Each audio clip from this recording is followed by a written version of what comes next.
ötküllep Sultan Mahmud'un qoşununun qarşısına çıkıp söweşýär. Ýöne ahirinde ýeňilip galadan çıkıp gaçmakçy bolýar. Emma Mahmud'un serwazlary Bijiraya gaçmaga pursat bermeýär. Şeýdip Bijiray Mahmud'un goluna yefir düşenden görä ölünni gowuryp öz ýöregine özü hanjar sokup ölýär. Sultan Mahmud Bahatiye bilen daş töwreklerindäki galadyr şäherleri öz tasarrufyna alyp şo ýeriň halkyny islam dinine çağırşylyga mümkinçilik döretýär. O öz serdarlaryndan birisini Bahatiye hakim billep gaýdyp ýerine gazna gelýär. Multanyň walisi Ebulfath Dawud bin Nasr islam giyiminde karamaty topardan eken. Şu zamanlar karamatylar islam alemi üçin uly hop döredip nerede bir at gazanan musulman serkerde bolsa onu öz can fidaýlaryndan birisini uradyp öldürder eken.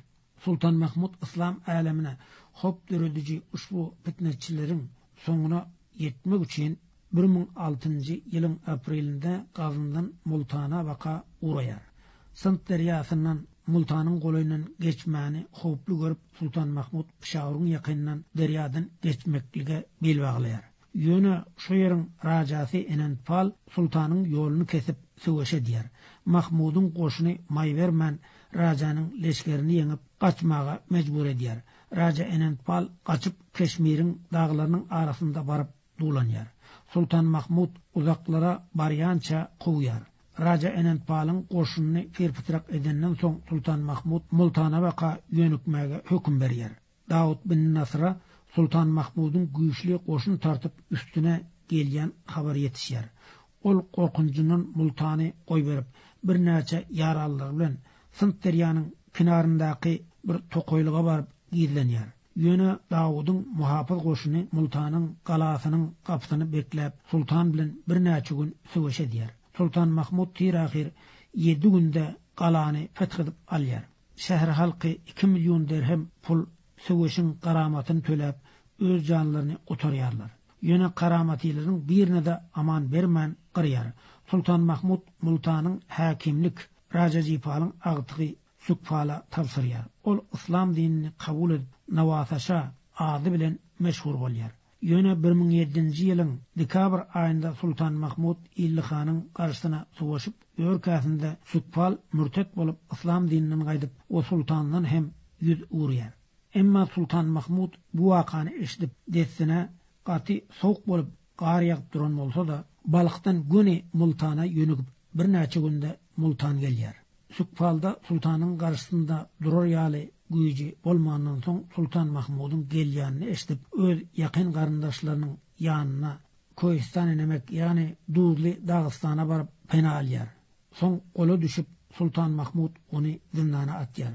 Sukfal ýeňilip türmä düşenden soň Dawud bin Nasr karamaty ýene-de Multanyň daş töwereginde goşun ýygyp sultanyň garşysyna baş göterýär. 1010-njy ýylyň oktýabrynda sultan üstüne hüjüm edip gozgalaňyny basyp ýatyrýar.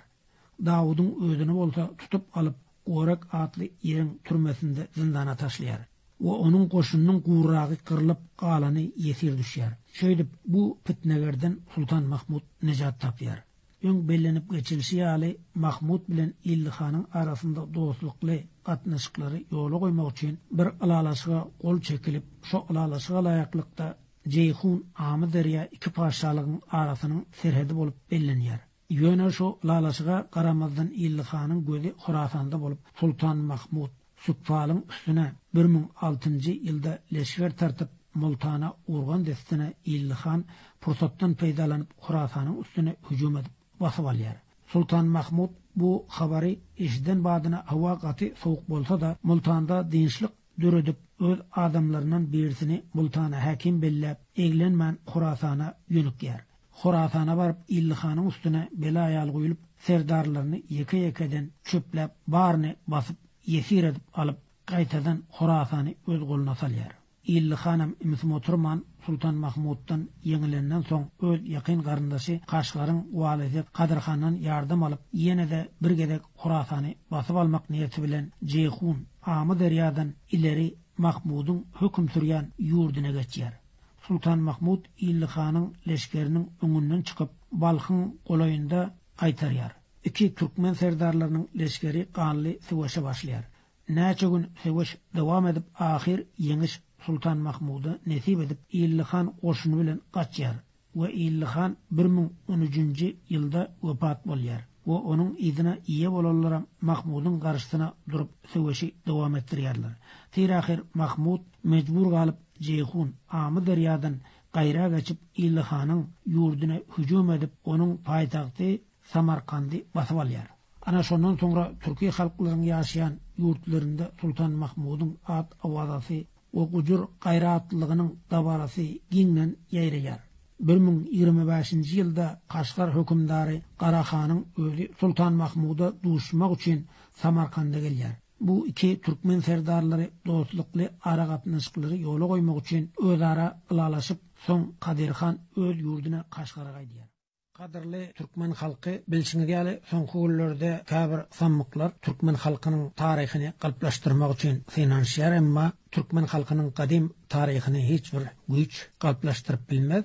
Ýöne Türkmenleriň öz taryhyny bilmesi gerek. Geçmişini bilmediğin geleceği bolmaz diýilýär. Türkmenler öz taryhyny okumaly we öz taryhyny öwrenip özara paýlaşmalydyr. Şonuň üçin Türkmen taryhy bilen bagly we Türkmen dili bilen bagly näçe makalalar ýazdym. Şol makalary siziň bilen paýlaşýan. Birinji makalam Sultan Mahmud Gaznaly hakda. Sultan Mahmud Gaznaly Yemin-i Dule we Eminül Mille Ebul Kasım Mahmud binni Ebu Mansur sebektegin. Mahmud Gaznaly oğul Türkmenleriň gaý tiresinden bolup Aşyr aýynyň ilkinji agşamy ýary gecede 361-nji hijri 971-nji miladi ýylyň noýabrynda Gazna şäherinde dünýäge iner. Gazna sözi Guz ýa Oguz sözünden alınıp ilki zamanlarda bu taryhy şäher Türkmenlere degişli bolupdyr. Hazır şu wagtlar hem Bökewül Bayat Türkmenlerden Gaznyň etraplarında ýaşap ýörelleri var. Emma Türkmen dilini unutup olar Farsça gürleşýärler. Ýöne öz tire taýpasynyň adyny ýitirmän saklap gelendigine haýran galaýmaly. Gaznyň etrapdyr şäherinde henidem Türkmen ady bilen atlandyrylýan obadyr etraplar gatken. Mysal üçin Garabağ, Gaýak, Çagatay ýaly ýerleri aýtsa bolar. Gaznawy sultanatlygynyň düýbüni tutan eliptegin bolup, ondan soň onuň gewsi sebektegin Gazynda iňen güýçli Türkmen paşalygyny gurýar. We ençemegede Hindistana hüjüm edip Hindistanda İslam dinini ýaýýar we musulmanlar üçin Hindistana ýol açýar.